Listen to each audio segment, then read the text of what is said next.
جی السلام علیکم۔ اچھا خالد بھائی، کچھ تھوڑی سی نا غلط فہمیاں ہیں اور یہ بڑھتی چلی جا رہی ہیں۔ آپ کو میں حقیقت بتاتا ہوں، اب آپ اس حقیقت کو ذرا سنیں اور سمجھیں۔ نہ ہم یہاں کسی بھی امپلائی کو ڈیفینڈ کرنے بیٹھے ہیں، اور نہ ہی ہمیں کرنا چاہیے، اور نہ ہی ایسا کوئی سوال کبھی ہونا چاہیے کہ ہم کسی امپلائی کو ڈیفینڈ کر رہے ہوں۔ باقی رہ گیا یہ انویسٹر جو ہے، یہ اب آپ کو میں بتاتا ہوں، یہ انویسٹر نہ تو عابد عباس اور تیمور لائے ہیں، نہ ہی یہ انویسٹر منزہ لائی ہے۔ یہ انویسٹر کو ارینج کیا تھا رستم صاحب نے، جو لائر ہیں شوکت اللہ مروت کے، اور رستم صاحب اس کی کمپنی کے لیگل ایڈوائزر ہیں۔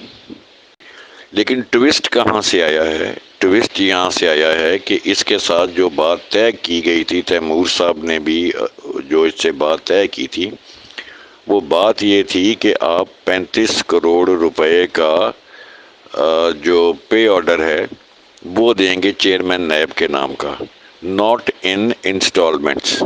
ٹھیک ہے؟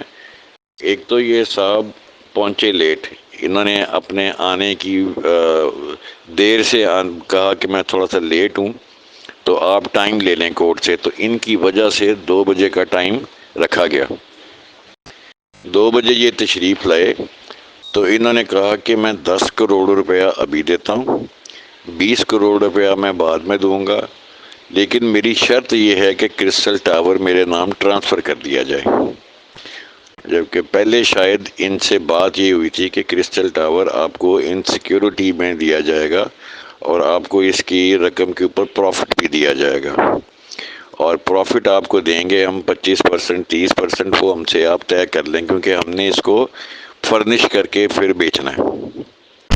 یہ ہے اصل سٹوری۔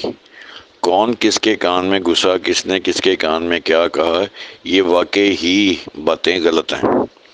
باقی رہ گیا تیمور کا جو آپ قصہ سنا رہے ہیں 50,000 یا لاکھ والا، اس سے ہمارا کوئی تعلق نہیں ہے۔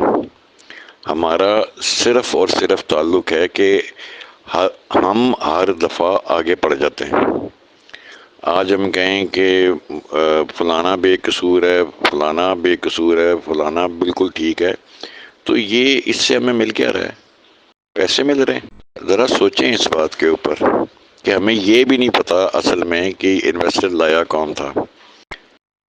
اب زیادہ میں لمبی گفتگو آپ سے نہیں کرتا، میری اس انویسٹر سے بھی بات ہو گئی ہے، اور میں نے بھی اس کو یہی کہا تھا کہ بھائی اگر کرسٹل ٹاور تمہارے نام ہو جائے، نیب کے پاس سیکیورٹی میں چلا جائے تعامل خاص، لاہور کی سٹیچنگ یونٹ اور اسلام آباد کا ٹاور 17 کا پلاٹ جو کہ وہ ان کے پاس جا رہا ہے، تو عام ہم جو انویسٹر ہیں ہمارے لیے کیا ہے پھر بعد میں باہر آنے کے، یا ہم اس امید پہ اب بیٹھ جائیں کہ نہیں یہ باہر سے پیسے آئیں گے اور ہمیں ملیں گے؟ آپ حلف اتنے جو لے رہے ہیں، آپ اس چیز کا او بھائی تیمور عابد عباس کی تو اس انویسٹر سے بات ہی نہیں ہوئی، اور یہ کیوں یہ کہا جا رہا ہے کہ یہ اس کے گھر بیٹھے ہوئے تھے؟ وہ تو لاہور سے گیا تھا ادھر، اس کا تو اکاؤنٹ ہی لاہور میں ہے، یہاں سے وہ آ کے اپنی چیک بک لے کے گیا تھا۔ ہمیں الو کا پٹھا بنایا جا رہا ہے اور ہم بڑے شوق سے بن رہے ہیں۔ ہوش کر لیں گے اپنے پیسوں کے لیے تو پیسے مل جائیں گے، بجائے ایک میں کہوں کہ وہ صحیح ہے، آپ کہیں وہ صحیح ہے۔ ہوش کرنی چاہیے ہم انویسٹرز کو، دوبارہ نکلنا پڑنا ہے۔ اس کی بھی میں ایک تجویز دوں گا ابھی تھوڑی دیر تک، ورنہ یہ پھر ہم لٹکے رہ جائیں گے ایسے ہی۔ اچھا، دوسری بات جو یہ آپ نے مجھے آڈیو بھی سینڈ کی ہے، اور دیکھیں 14 روزہ ریمانڈ پہ فی الحال گیا ہے نا، جوڈیشل ریمانڈ، لیکن یہ ذہن میں رکھیے کہ نیب نے لکھ کے دے دیا ہے کہ انویسٹیگیشن ہماری طرف سے کلوز ہو گئی ہے، کمپلیٹ ہو گئی ہے، مزید ہمیں یہ درکار نہیں ہے۔ اچھا، 14 دن کے بعد یہی ہوگا کہ اگر یہ نیب اس کو بلائے گی بھی تو انویسٹیگیشن نہیں کھولے گی، لیکن اسے کہے گی بھئی یہ پیسے ابھی تک نہیں آئے، اس لیے آپ کو رہا نہیں کیا جا سکتا۔ وہ ایک الگ بات ہے، جیسے ہی پیسے آئیں گے اس کو وہ رہا کر دیں گے۔ اچھا، اگر اس سے پہلے پیسے آ جاتے ہیں 14 دن سے پہلے، اس کے بارے میں آپ کو بتا دیتا ہوں کہ دیکھیں پہلے جو 30 کروڑ ارینج ہوئے ہیں وہ جیسے ہی بات ہوئی تھی اس سے 1 سے 2 دن میں یہ ارینج ہو گئے تھے۔ تو تب جب ارینج ہو گئے تھے تو اب بھی رہے ارینج ہو جائیں گے. اب تو 14 دن ہے، تب تو 2 سے 3 دن تھے. ٹھیک ہے. تقریباً 14 تاریخ کو انہوں نے میسج کیا تھا اور 15 یا 16 تاریخ کو یہ پیسے ارینج ہو گئے تھے.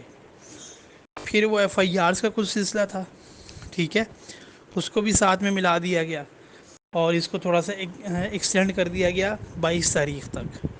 اور 22 تاریخ پہ پھر اس بندے نے پیمنٹ کرنی تھی، جس نے اور اینڈ ٹائم پہ اس نے بلیک میلنگ شروع کر دی ایک قسم کی کہ میرے نام پہ کرو. جب وہ بندہ 2 سے 3 دن میں ارینج ہو گیا تھا، جس نے 30 کروڑ روپے بھی دینے تھے اور باقی چیزیں بھی دینی تھی، تو یہ 14 دن تو کافی ہیں کسی کو ارینج کرنے میں. تو انشاءاللہ امید ہے ارینج ہو جائے گا یار، پیسے ارینج ہو جائیں گے، کوئی ایسا مسئلہ نہیں ہے. انشاءاللہ پیسے ارینج ہو جائیں گے. دعا کریں کہ صحیح طریقے سے سب کچھ ہو. لوگ چاہتے ہیں کہ جلدی سے بس خوشی کا فیصلہ ہو جائے، ہم خوش ہو جائیں. خوشی کا نہیں، فائدے کا فیصلہ ہونا چاہیے، جس سے ہمیں فائدہ ہو. تو جب ہمیں فائدہ ہوگا تو ہمیں خوشی ہوگی. کل کے اس فیصلے سے جو ریفیوز کر دیا گیا اینڈ ٹائم پہ، اس سے ہمیں یہ فائدہ ہوا کہ نقصان سے ہم بچ گئے. جو فیوچر میں ہم نے رونا تھا کہ یار یہ مروت نے کیا کیا، تو وہ شکر ہے کہ وہ نہیں ہوا. تو انشاءاللہ چیزیں ٹھیک ہو جائیں گی اور دعا کریں سب کچھ ٹھیک ہوگا. انشاءاللہ ہو جائے گا بندوبست 4 5 6 دن میں، 7 دن میں، 8 دن میں، 9 دن میں، 10 دن میں. 14 دن تو بہت زیادہ ہیں.